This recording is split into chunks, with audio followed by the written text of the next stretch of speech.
Deputy Speaker, I move that this bill be now read a second time. Deputy Speaker, this bill would make it illegal to provide social casino services to customers in Australia. The bill would create both a criminal and a civil offence, and each day the service is provided, that offence would be committed.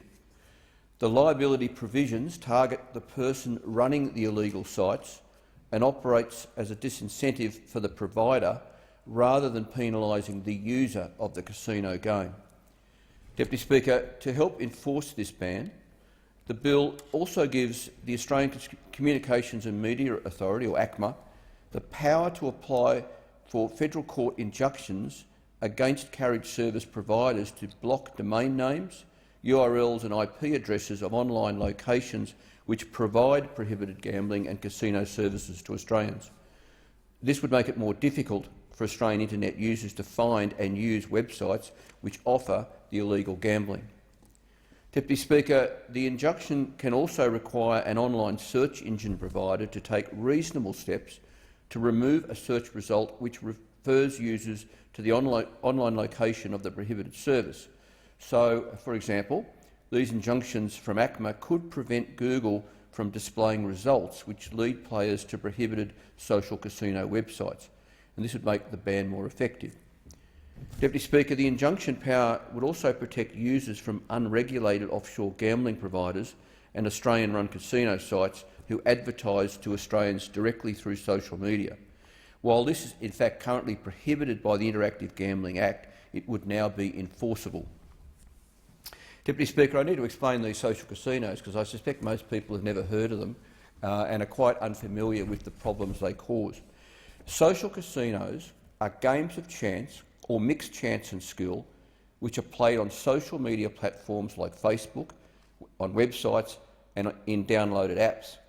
In these virtual casinos, players are enticed with free chips and credits which might be reloaded periodically, then encouraged to purchase additional credits to continue to play or engage in higher stake bets.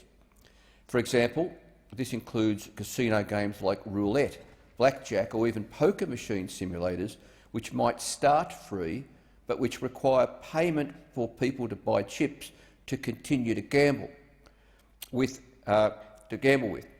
And once the game is over, the player cannot cash out any money, even if they've won money. So in other words, you pay to play with no prospect of any cash return. Deputy Speaker, online casino games are in fact illegal in Australia, but social casinos fall into a grey area. Currently, social casino games are classed as entertainment, so are not subject to any gambling regulations. These online games seem innocuous, but the outcomes are not. Players can lose just as much money on a social casino as in a physical casino. These social casino games can also pave the way for problematic gambling because they normalise gambling behaviours, they increase the player's confidence in winning and make gambling seem more socially acceptable and risk-free. This not only instills false confidence in players and encourages greater spending on social casinos, but primes players for movement onto more serious gambling sites. Not only that, but ads for real gambling services are often embedded into the social media platform hosting the social casino, which actively encourages players to move across to other betting websites. Deputy Speaker, these kinds of games also pose a risk to children and to young adults, whether they are using a parent's credit card to purchase the chips or just playing for free. Australian research has found that gambling-like games on social media effectively prepare children for gambling with real money later in life because they familiarise underage users with how to play casino games. Deputy Speaker, even if the underage player is not spending real currency, the simulated casino game can make young people more susceptible to gambling mechanics, to psychological tricks and to addiction. When they turn 18 and can enter a real casino, or when they have access to finances to fund more online gambling, they will be more susceptible to real gambling and psychological addiction because they've been primed or groomed for it. Deputy Speaker, talking more broadly now, Australia has a gambling problem. Way too many Australians are gambling addicts, and far too often they are losing the lot and even their lives. In fact, credible research shows that at least 400 Australians suicide each and every year on account of their gambling addiction.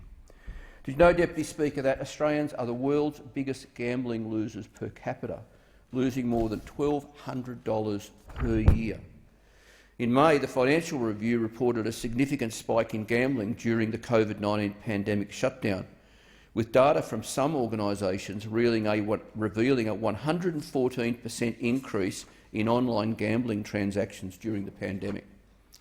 Gambling counselling services say they are seeing an increase in demand despite clubs and casinos having been closed during the coronavirus. Of course, online gambling carries similar risks as traditional gambling services, including addiction and subsequent mental and physical health implications. They also carry heightened risks due to ease of access and use of mobile devices. As my friend former Senator Nick Xenophon used to say, with online gambling you can lose your home without ever needing to leave it. In addition, gambling research shows that people are more likely to lose more money in times of great emotional or financial stress, making the COVID-19 pandemic a perfect storm for online gambling losses. Deputy Speaker, it beggars belief then that one of the first things that state and territory governments are wanting to open up is poker machine venues.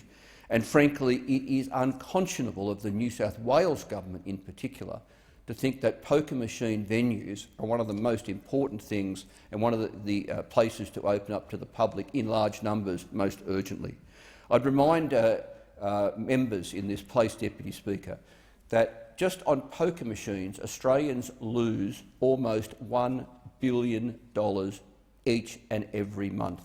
So in the 2 or 3 months of shutdown of poker machine venues in this country, Australians have not lost between $2 and $3,000 million. And I would remind honourable members, Deputy Speaker, that 40% of the money that's lost is lost by gambling addicts. In other words, during the pandemic, because poker machine venues have been closed, gambling addicts have not lost about $400 million a year each and every month during the closure. That governments would think they should open these venues in a hurry simply beggars belief.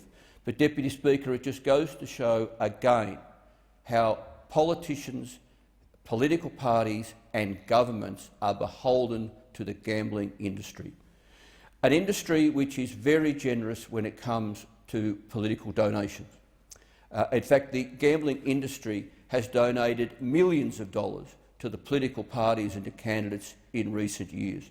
And of course, no one donates money in that order of magnitude without expecting a return on that investment. And what a return on that investment we're seeing right now, especially in New South Wales, but also in other jurisdictions, where politicians are falling over each other to approve the reopening of gambling venues. Deputy Speaker, I just remind honourable members when we talk about gambling reform, when we talk about ways to make gambling safer, when we talk about ideas like banning social casinos, we need to remember this isn't about simply numbers, machine numbers, gambling numbers, dollar numbers. It's about real people.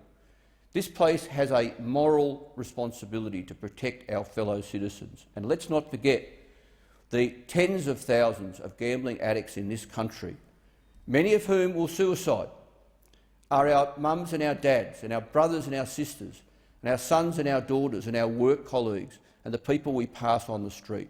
If there's one thing people in this place can do to make this country a better place, is to put in place the simple mechanisms to help protect those people. Harm minimisation measures, like on poker machines, $1 maximum bets, slower spins, banning addictive features, tougher penalties for venues that don't follow the law, pre-commitment systems so when people hit their self-imposed limit, they're cut out of that gambling system. And not just with poker machines, also with online gambling, Deputy Speaker, where pre-commitment systems are not linked between websites when they really need to be. Deputy Speaker, I would ask the government, and I ask the Minister, through you, Deputy Speaker, to the Minister, to seriously consider this reform today, that we ban social casinos. They're effectively real casinos which are banned. This is something a government could do and could do quickly. Thank you, Deputy Speaker. I thank the member for Clark. Is the motion